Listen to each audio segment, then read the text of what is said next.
The CBS Radio Mystery Theater presents...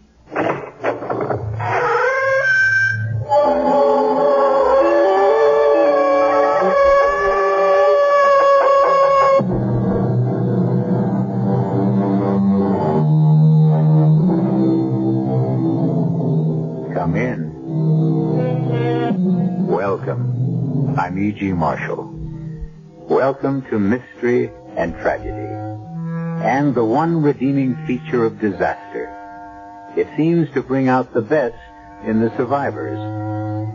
It all began, or did it end, with the reunion of an old lady and the last of her relatives, a granddaughter she hadn't seen since childhood.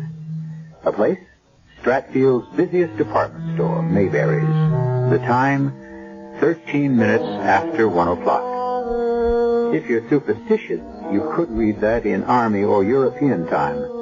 13:13. By coincidence, that's when it happened.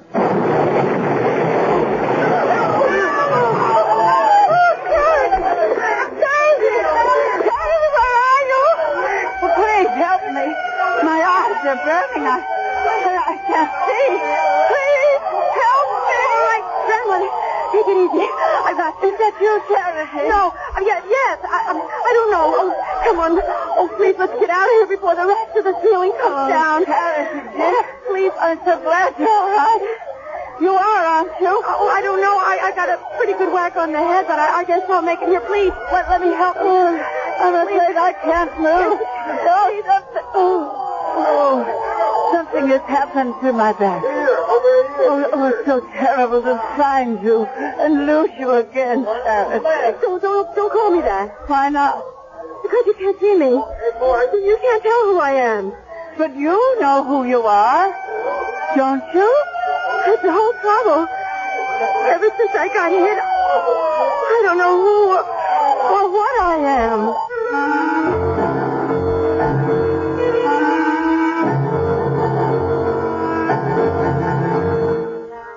Our mystery drama, Charity is Never Dead, was written especially for the Mystery Theater by Ian Martin and stars Virginia Payne and Rosemary Rice.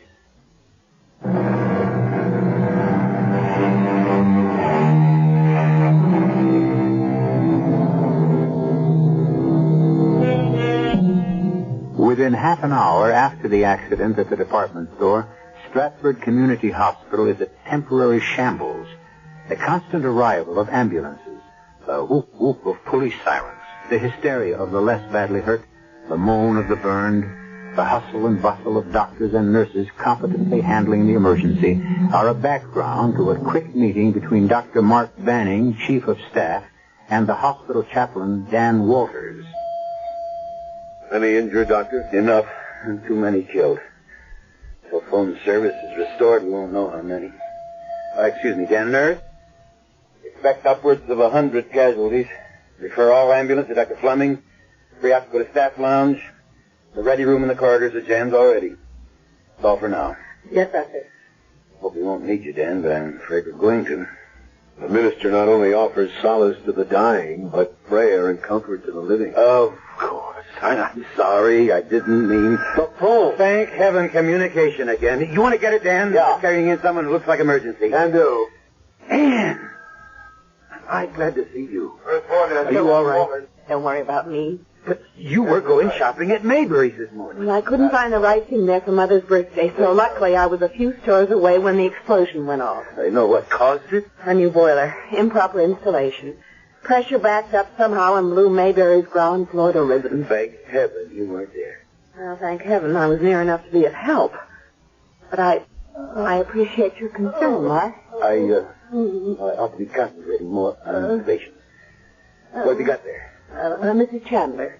Flash burn, both eyes. I don't know how serious. Also, she was hit by a heavy beam falling. Back. Broken? Possibly. But it's more complicated than that. Possible renal failure. I'm sure both kidneys are crushed. Charity, I got to go back to the store. Find my granddaughter. That's all I have. Please.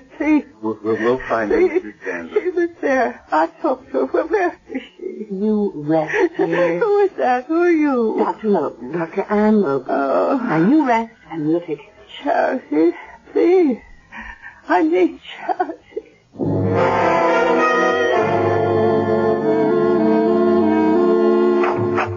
You don't need me in here any longer, Mark. I'm going to run a check on conditions in general. Oh? Can I help you? I don't know. Who were you looking for? I don't really know. Somebody, anybody. No, somebody. How did you get up on this floor? Here? Oh, the stairs. I was looking for... I thought I might find somebody who belonged to me. Were you in the explosion at the store? Was I? Try to remember. Did the police bring you here to the hospital? Yes. The ambulance took the old lady, and I came in the squad car. Were you hurt? Oh, just my head, a bump. Oh, let me see. Did anyone examine you? Well, an intern looked at me and asked me to wait, only I couldn't, you see. Why not? Well, because I had to find somebody. I didn't remember who, or where to begin, except with this. What is it? Just a piece of paper, like from a phone pad with a number.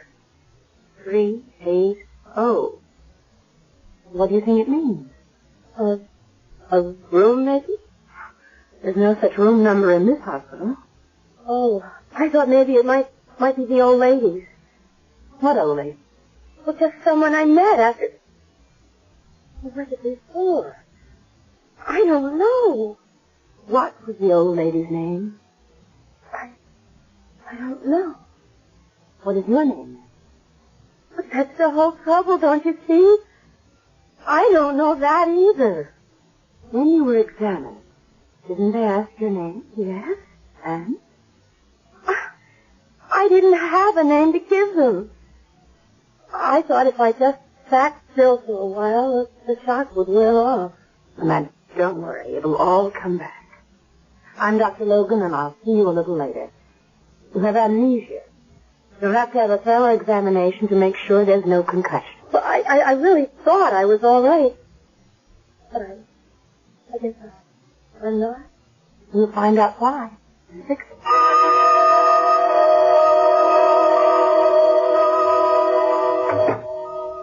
How is your patient, Mark? Not too good. How's the situation outside? Not so bad. Everything under control, more or less. One of the rough days, though, for all of us. And for Mrs. Chandler here. It's an unlucky room. She's lost a patient in the other bed. Are you going to lose Miss Chandler? Oh, we're waiting on the BUN, some other tests. I don't think she's operable. Have her under heavy sedation now. How she can last more than a few days. Sweet old girl. Pity. How's your life? Tolerable. Until I can get you to think at least the same of me. A pity? No. Sweet old girl. You can drop the old. Oh, come on, Anne. Now, you know my philosophy. Doctors don't mess around with lady doctors. We're exposed to enough communicable diseases as it is. It isn't my degree you're afraid of, Doctor. It's my sex. Once bitten. She's also now successfully divorced and remarried. This is hardly the time for personal problems. I'd better check on how the rest of it's going. Well, you can start with a patient I have outside. An amnesia case I found wandering around the hall. Retro or interrograde? Retro. No memory of anything before the accident.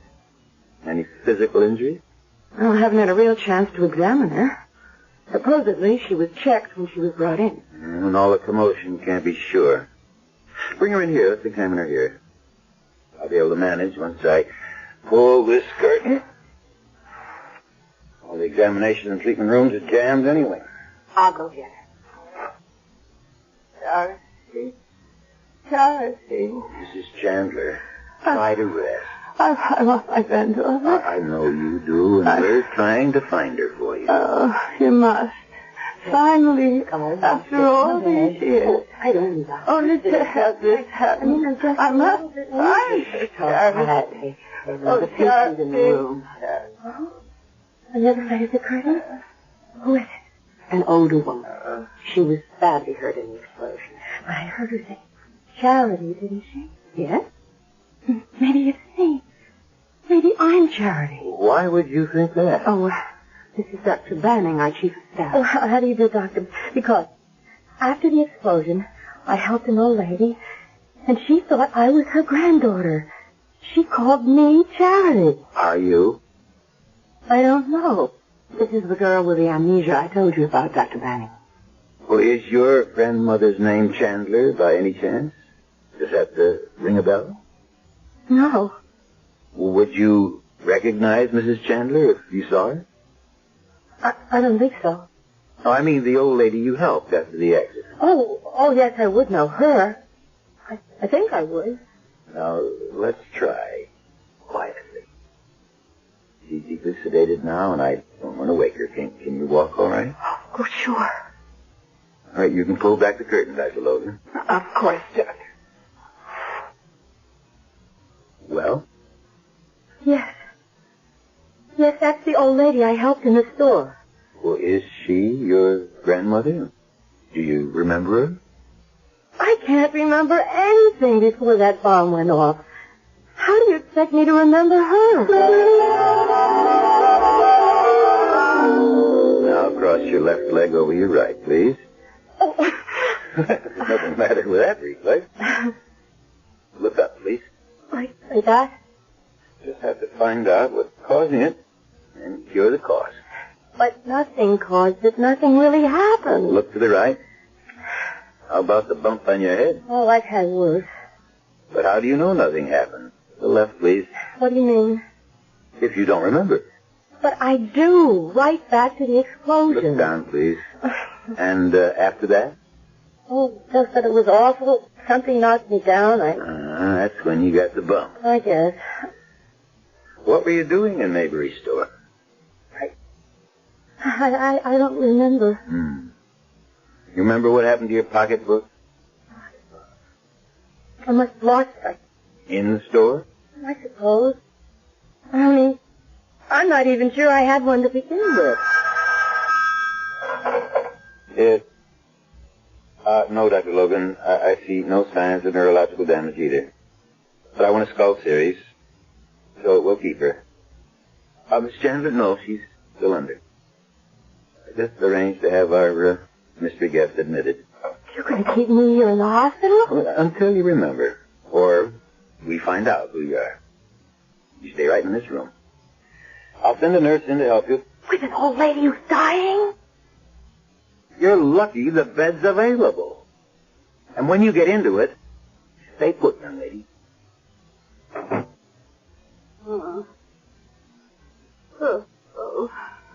Miss Chandler. Mrs. Chandler? Are you all right? Charity. I want Charity. I'll get a doctor. No. Give me your hand. Don't you know that all I want is you, dear? Just hold my hand, Charity. That's all I need or ask. Sure, if you want me to. I had the most awful dream, Charity. I thought I'd lost you again. But now it's all right. Oh, why is it so dark? Where are we? In the hospital. What are we doing in... Oh, of course. That awful explosion. Are you all right, Charity? Me, I'm fine. But your eyes are all bandaged. You can't see me. Maybe I'm not Charity, and you're making a mistake. Oh, don't be silly, my dear child. Don't you think I know my own granddaughter?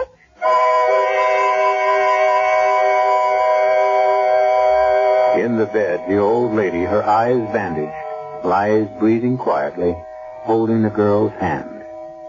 Debbie's face, watching her, is a kaleidoscope of emotions, hard to read. Hope, fear, disbelief, or just simple prayer for a way out of a maze of bewilderment? We certainly won't even begin to know the answer to any of these questions, at least until I return shortly with Act 2.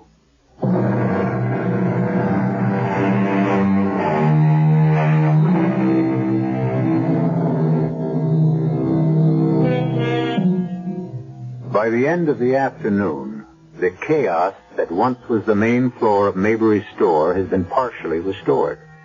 The police and fire departments have made their reports, and an army of workmen are busy boarding up windows and beginning repairs.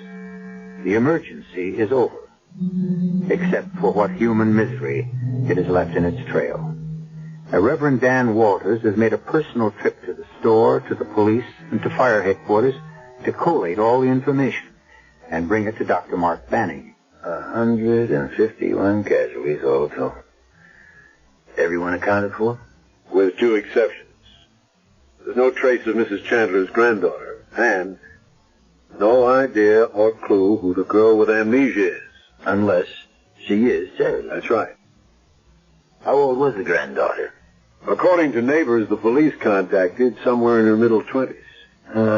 Any pictures? Quite a few, all taken over 10 years ago. Mrs. Chandler hadn't seen her granddaughter since she was in her early teens. Her mother married a pretty rough guy named Whitman. I don't know what went on, but the kid spent quite a bit of time in a wayward girls' school. When she got out, the father had taken off. And I get it, the mother was pretty sick, maybe on drugs. Charity took care of her. Well, what did Miss Amnesia look like in the snaps you saw? See for yourself. Pretty, fair complexion, light hair. And in these 2 color prints, her eyes look brown. Dan, why do you question her identity? I mean, do you think it's just some wild coincidence? I'm not much of a believer in coincidences, Mark.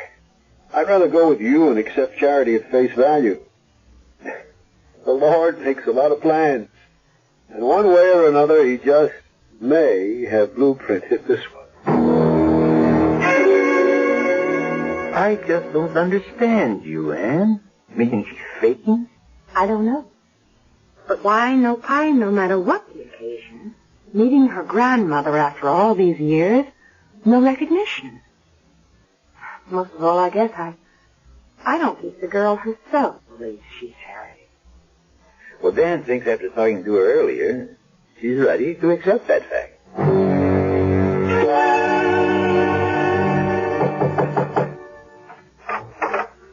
Chaplain Walters, Charity. May I come in? Of course. I see you're comfortably set. Well, set anyway. Dr. Banning has told me how kind you've been to your grandmother. Don't say that. Why not? Aren't you her granddaughter? I don't know. She says I am. I wish I could be sure. Right now, I'm just sorry for her.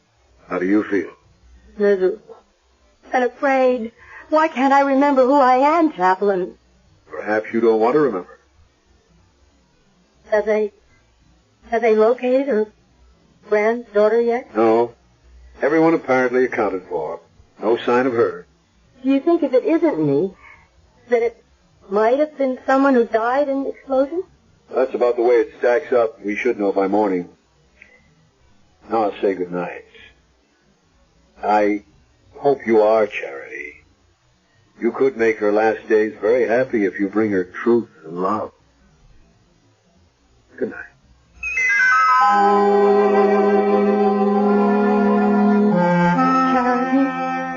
Charity, are you there? Yes, I'm here. Oh, are we alone? Yes. I thought I heard you talking to one of the doctors. No, just the chaplain. Were you talking about me? Sort of. Have you talked to the doctors about me? Well, not really. About whether I would ever see again? Well, too soon for them to say. No, Charity, dear. They know. Just as I know. I won't ever see again. How can you be sure? Because I won't live long enough. They know that, too. But I'm not afraid of death. Not anymore, Charity, with you beside me, safe and sound. Well, here I am.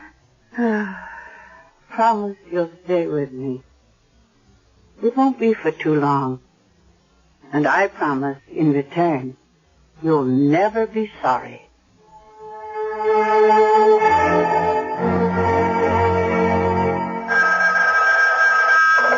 Dr. Banning, yes.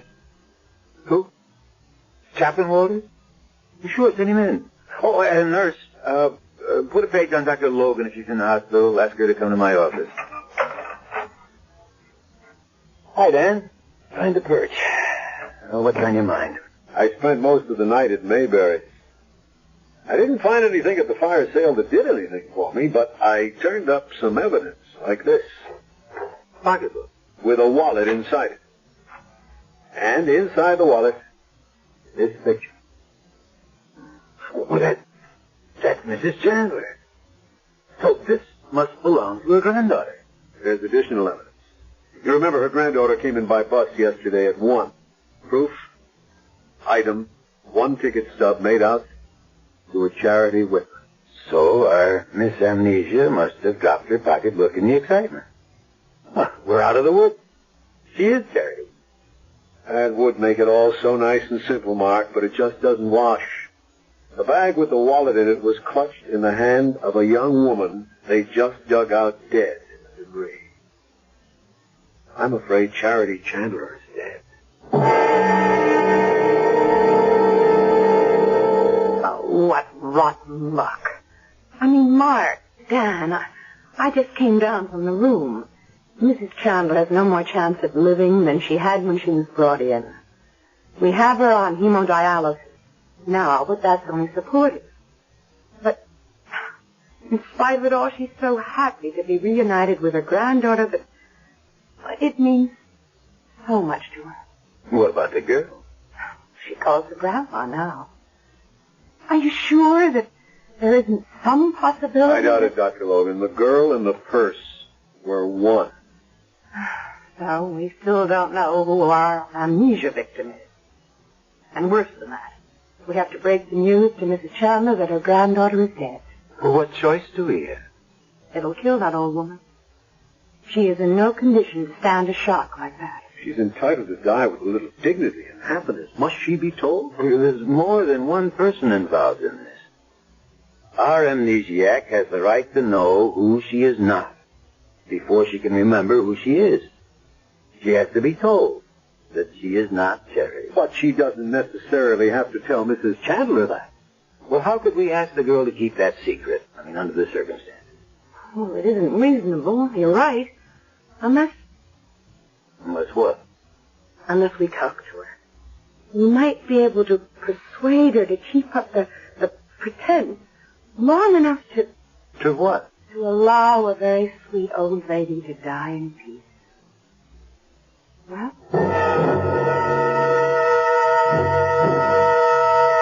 You wanted to see me, Chaplain?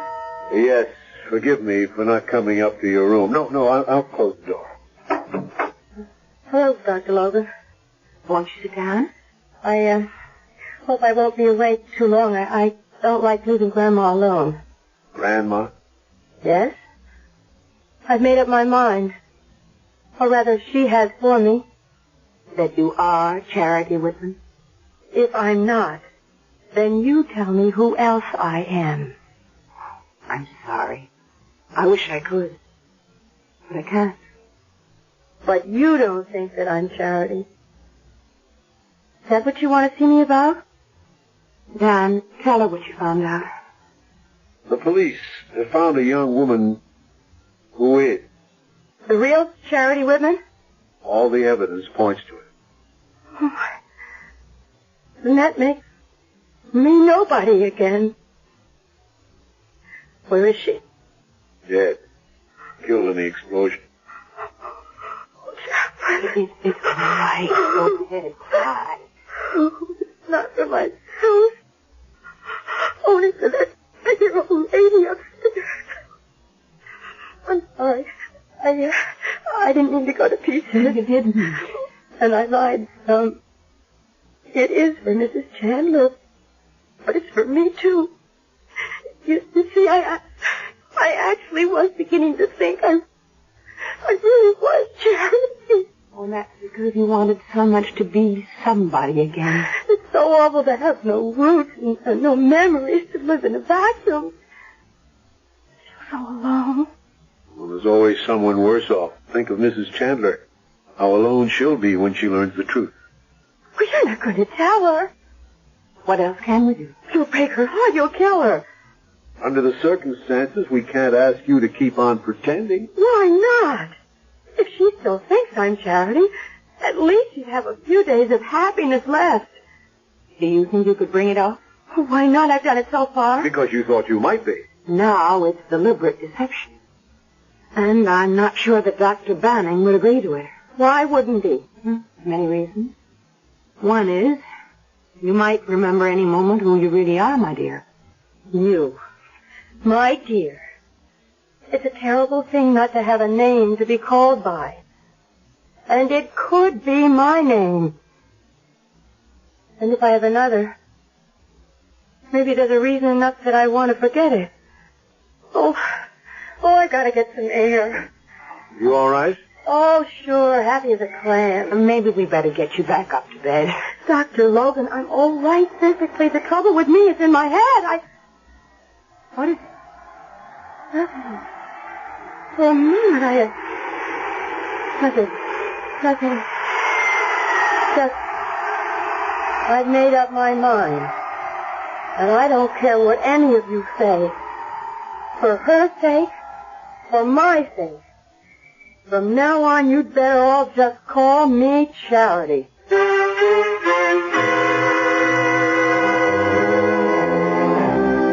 And again, we are left tantalizingly on the horns of a dilemma. Was there something about that plane that jogged a girl's memory? Is her decision to become Charity Whitman an altruistic one? Or has she some deeper motives than kindness and compassion? Who is this girl who doesn't know herself? Or does she, and only wants to hide her real identity? I'll be back shortly with Act 3.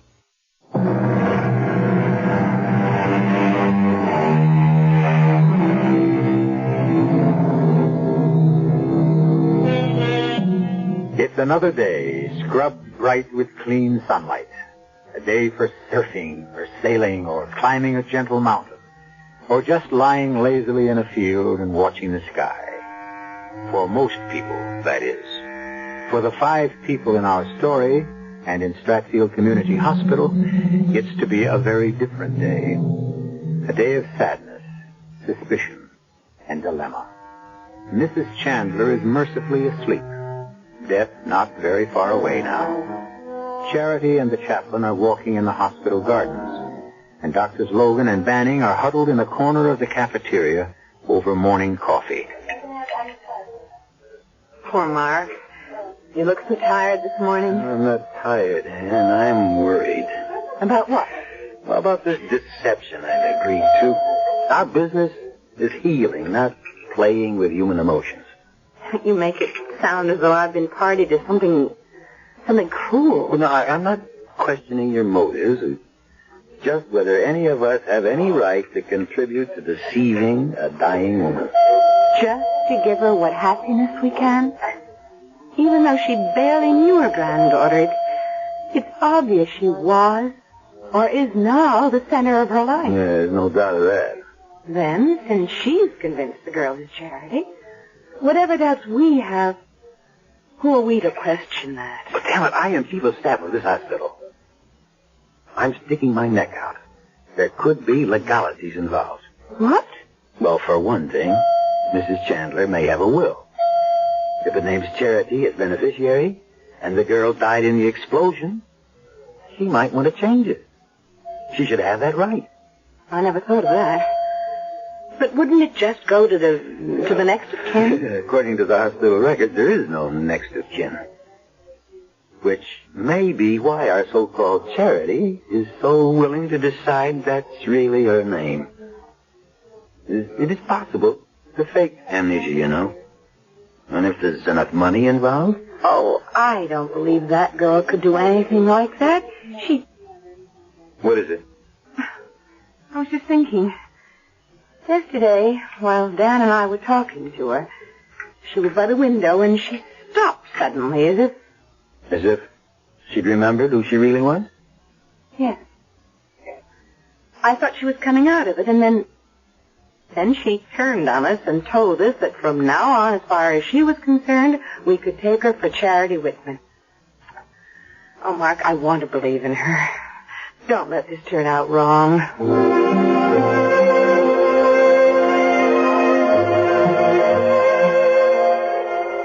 Good morning, Charity. Oh, hello, Dr. Logan. Isn't it lovely out here? I hate to leave the sun, but I should get back in case Grandma's awake. Oh, she can wait a moment. It's your grandmother I want to talk about. Well, she hasn't... Oh, no, I checked on her before I came out. She's resting very peacefully. She has nothing to worry about for the moment. But I do. You? Who are you? And this time I want an honest answer. And this time I'll give you the only answer I can give you from now on. I am Charity What are you listening to? Wait. You did that before. Does it remind you of something? Yes. But I can't quite... Remember that crumpled piece of paper you had with the number 380? Could that have been a flight number? Yes. Perhaps. Flight 380? Was it a flight you were on? No. One you were going to take? Yes. Maybe. Oh, I don't know. Were you going with someone? Yes, I think maybe I was, but I... Who? Who? Who were you going with? Oh, isn't this awful? I don't remember. Oh, I was so close. Now I'm so tired. That's enough for now. Just one more question. All right. What's your name? Debbie Scott. Oh, my God, what did I say? I think you just told me who you really are.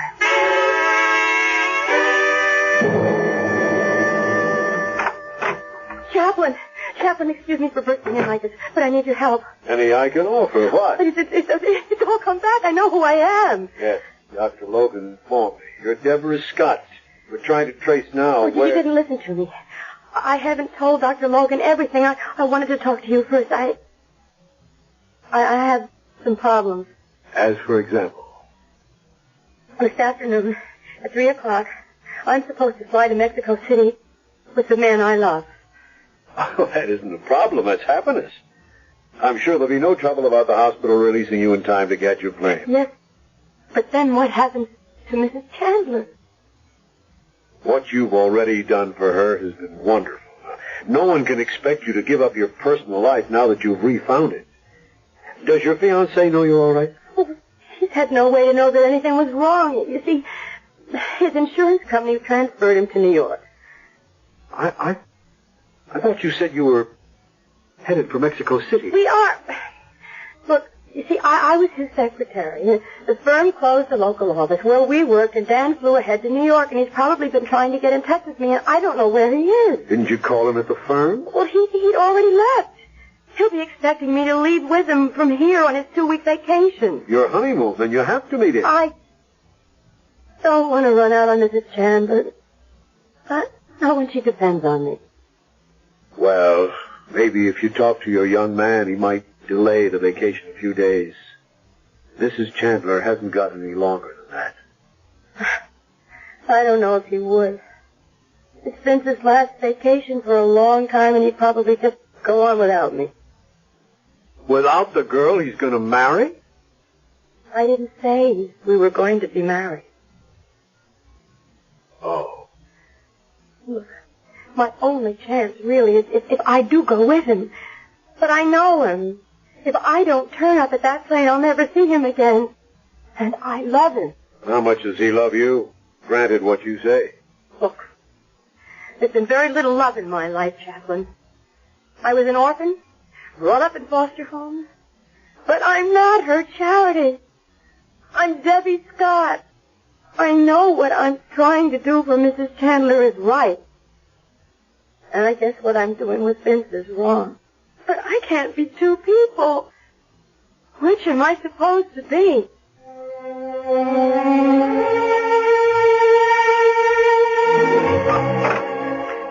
That you, Charity?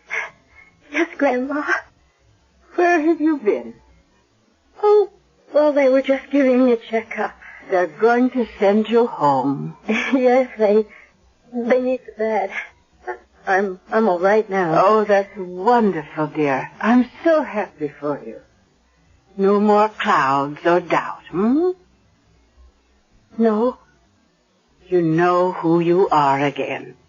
Oh, well, I'll miss not having you right here in the room with me. And I'll miss not being here with you. Darling. Yes. Come to me. Closer, just for a moment, please. I'm here. Just do one thing for me. Anything you want. Just give me a long hug and say, Grandma. Grandma. That's all. Just Grandma.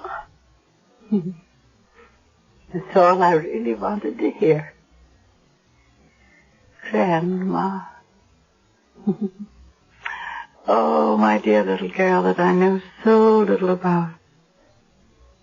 All the years of not knowing you, and such a little time to catch up. Funny, isn't it? 2 days together in a hospital, and in one way I know everything about you, and in another nothing at all. Now tell me about yourself. Oh, there's nothing really to tell. No, of course there is. Every young girl has so much to tell. Her hopes, her dreams, what she asks of life. And you remember, I'll be watching you from somewhere. And just maybe I can repay you and make it all come true. Oh, how I wish you could. Well, then you tell me and I'll try. Let's begin with what every girl wants in her life. A man. Isn't there one in yours?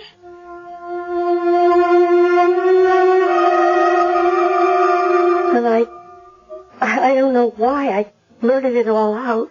Because I asked. It was important. But he doesn't love you enough to ask you to be his wife? Oh, he does. He asked me to be... Well, when was that? Oh, a long time ago. I don't think that it was... I think it's still going on. Why don't you give him another chance? Grandma. It's been good to hear you call me that. Now, I want the chaplain. But first, say goodbye. No, I can't. Of course you can. I only wish that I could ever thank you enough. For what? Everything, my dear. God took my eyes away, but he gave me you instead. I'll never forget you. Goodbye. Whoever you are, or will come to be. Now get me the chaplain.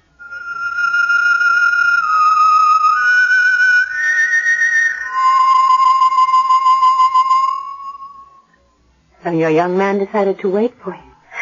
Yes. Does that mean? Yes. We'll be married in Mexico. Lucky girl. Would be. Do you mind if I wish you the same luck? Me? Why should I try to fool another woman? I'm afraid I won't be so lucky. Mark? She's gone. Very quietly. And without any pain. Oh, no. Grandma. I've just grown to think of her that way. She's the only real relation I ever had. You may be the closest one she had. What do you mean, Chaplain? I'll read you a letter she dictated to me before she died. It's about you. I've never thought much about death, save that when it came, I would not have to meet it alone. And I didn't, thanks to a beloved girl to whom I owe more than I can ever repay. I have nothing much worth leaving in this world's goods except this ring, the one I was wed with, that Charity's mother was wed with, that now I want to give to the girl who gave me my last days of peace, who shared my final hours. I hope she wears it soon, proudly and happily, with my love and her own. She meant you, Debbie. No. She meant her granddaughter. There's nothing on the paper that says so. That's strange. You know, the last time I talked to her, she never once called me Charity. Do you think she knew? It doesn't matter. This ring was meant for Debbie Scott. When you wear it, remember to wear it with charity, in the biblical sense. Good luck, Debbie. You have every chance. There'll be someone smiling down on you every step of the way.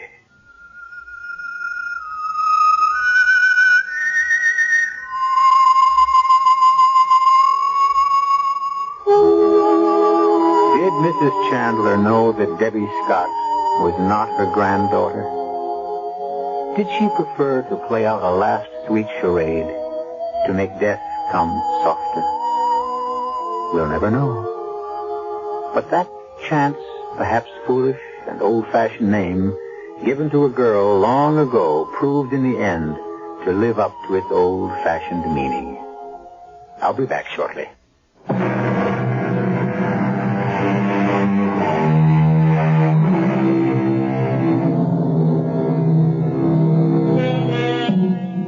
This is the Mystery Theater. And after all, what greater mystery in the world is there than love? So just as a footnote, not long after, Vince and Debbie married in Mexico City. Dr. Mark Banning managed to forget the first unfortunate marriage and marry Dr. Ann Logan. And Dr. Logan, since time was running by, decided to have a child. Actually, they both hope for a boy, but if it happens to be a girl, I wonder if they'll be tempted to call her Charity. Our cast included Virginia Payne, Rosemary Rice, William Prince, Patricia Wheel, and George Petrie. The entire production was under the direction of Hyman Brown. And now, a preview of our next tale.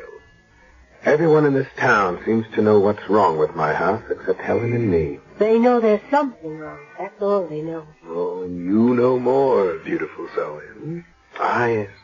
Behind those beautiful green eyes lies secret. And your attitude is one reason why I can't tell you. You wouldn't believe me anyway. Try me. All right. The house you're living in doesn't really belong to you. That house was stolen from the daughter of Marie Laveau. Marie